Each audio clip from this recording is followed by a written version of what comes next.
ये खबर पारुल यूनिवर्सिटी द्वारा प्रस्तुत की गई है। आज बात करते हैं एक बहुत बड़ी और महत्वपूर्ण डिफेंस डील की। भारत अमेरिका से 31 MQ-9 रीपर ड्रोन खरीद रहा है। ये ड्रोन न सिर्फ निगरानी के लिए हैं, बल्कि जरूरत पड़ने पे हमला भी कर सकते हैं। इस डील के बाद भारतीय नौसेना को 15, थल सेना और वायुसेना को 8 ड्रोन्स मिलने वाले हैं। ये डील करीब $3 बिलियन यानी कि लगभग 25,000 करोड़ रुपए की है। ये ड्रोन हिंद महासागर और हमारी लंबी सीमाओं पर लगातार नजर रखने में मदद भी करेंगे। आइए आसान भाषा में विस्तार से समझते हैं कि ये रीपर ड्रोन आखिर हैं क्या, इनकी खासियत क्या है और भारत को इससे क्या फायदा होने वाला है। तो जुड़े रहिएगा वीडियो के अंत तक। रीपर ड्रोन की असली ताकत। दोस्तों, MQ-9 रीपर एक हाई एल्टीट्यूड और लॉन्ग एंड्योरेंस ड्रोन है। मतलब ये बहुत ऊंचाई पर उड़ता है और लंबे समय तक हवा में रह भी सकता है।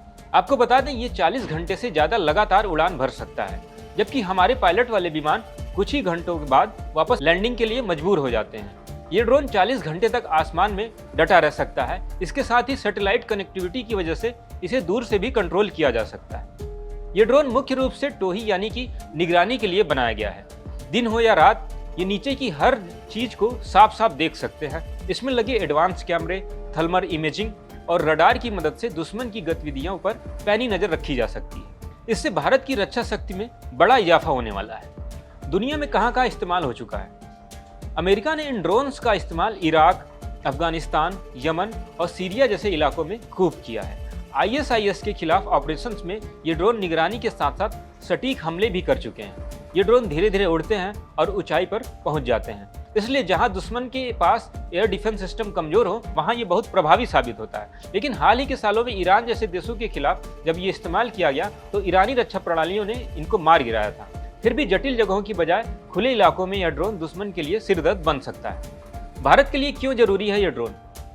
दोस्तों, हमारी देश की समस्याएं थोड़ी अलग हैं। हमारी जमीन की सीमाएं बहुत लंबी हैं। चीन और पाकिस्तान के साथ हमारी सीमा बनती है। साथ ही हिंद महासागर में चीन की बढ़ती गतिविधियां भी चिंता का विषय बन गई हैं। ऐसे में 40 घंटे तक हवा में रहने वाला ड्रोन हमारे लिए एक गेम चेंजर साबित हो सकता है। नौसेना इसे समुद्र में चीनी जहाजों और पनडुब्बियों पर नजर रखने के लिए इस्तेमाल करेगी, तो वहीं थल सेना और वायुसेना इसे सीमा पर घुसपैठ और दुश्मन की तैयारियों को ट्रैक करने के लिए यूज कर सकते हैं। भारत पहले ही 2 रीपर ड्रोन लीज पर ले चुका है और उनका अनुभव काफी अच्छा रहा है। अब स्थायी रूप से 31 ड्रोन मिलने से हमारी निगरानी क्षमता और ज्यादा मजबूत हो जाएगी।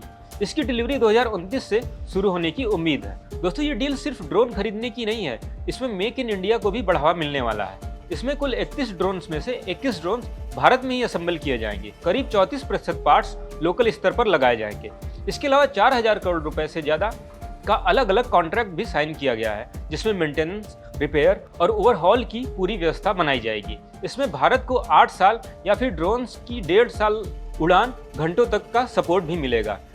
इस डील की सबसे महत्वपूर्ण बात यह है कि अमेरिकी कंपनी जनरल एटॉमिक्स भारत के DRDO के साथ मिलकर भविष्य में और बेहतर मानव रहित विमान बनाने में भी मदद करेगी। मतलब ये डील सिर्फ आज के लिए नहीं है, बल्कि लंबे समय के टेक्नोलॉजी ट्रांसफर के लिए भी की गई है। रीपर ड्रोन कितना घातक है? दोस्तों, निगरानी के अलावा ये ड्रोन हथियार भी ले जा सकते हैं। इसमें 8 AGM-114 हिलफायर मिसाइलें भी लगाई जा सकती हैं। ये मिसाइलें ग्राउंड टारगेट को बहुत सटीक तरीके से हमला कर सकती हैं। इसके अलावा laser guided bomb, joint direct attack, munition और एयर टू एयर मिसाइलें भी लगाई जा सकती हैं। मतलब ये सिर्फ देखने वाला ड्रोन नहीं, बल्कि जरूरत पड़ने पर हमला करने वाला हथियार भी बन सकता है। यहाँ आपको बता दें, अमेरिका के पास अभी 300 से ज्यादा रीपर ड्रोन है। ये ड्रोन सैटेलाइट लिंक के जरिए हजारों किलोमीटर दूर बैठे पायलट को उड़ा भी सकते हैं। दोस्तों, आज के समय में युद्ध सिर्फ जमीन, पानी और आसमान पर नहीं, बल्कि जानकारी के आधार पर भी लड़े जाते हैं। जितनी सटीक और लगातार जानकारी किसी के पास होगी, उतनी बेहतर प्लानिंग वो देश कर सकेगा। ये ड्रोन हमें रियल टाइम इंटेलिजेंस भी देंगे, खासकर हिंद महासागर में जहां चीन अपनी नौसेना लगातार बढ़ा रहा है। वहां ये ड्रोन हमारी नजर बनकर काम करेंगे। सीमा पर भी छोटी छोटी गतिविधियों को पकड़ने में मदद करेंगे। इससे हमारे सैनिकों को जोखिम भी कम उठाना पड़ेगा, क्योंकि पहले जहां पायलट वाले विमान भेजने पड़ते थे, वहां अब ये ड्रोन सीधे भेजे जा सकेंगे। हालांकि सब कुछ इतना आसान नहीं है। जैसा कि ईरान के केस में देखा गया, बेहतर एयर डिफेंस वाले दुश्मन के खिलाफ ये ड्रोन आसानी से मार गिराए जा सकते हैं। इसलिए इन्हें सावधानी से इस्तेमाल करना होगा। भारत को इनकी सुरक्षा, मेंटेनेंस और अपडेट करने पर पूरा ध्यान देना होगा। दोस्तों, 31 MQ-9 रीपर ड्रोन की ये खरीद भारत की डिफेंस क्षमता को और ज्यादा मजबूत करने की दिशा में एक अहम कदम है। निगरानी, खुफिया जानकारी और जरूरत पड़ने पर सटीक हमले, तीनों काम ये ड्रोन कर सकते हैं। मेक इन इंडिया और टेक्नोलॉजी ट्रांसफर के साथ ये डील सिर्फ खरीद नहीं बल्कि लंबे समय की रणनीति का एक हिस्सा है। 2029 से जब ये ड्रोन आने शुरू हो जाएंगे तो हमारी सेनाओं की ताकत निश्चित रूप से और ज्यादा बढ़ जाएगी। आपको क्या लगता है ये डील भारत के लिए कितनी गेम चेंजर साबित होगी? कमेंट करके जरूर बताएं। वीडियो पसंद आया तो लाइक करें, शेयर करें, चैनल को सब्सक्राइब करना ना भूलें। ऐसी ही और जानकारी के लिए देखते रहें दैनिक जागरण। जय हिंद।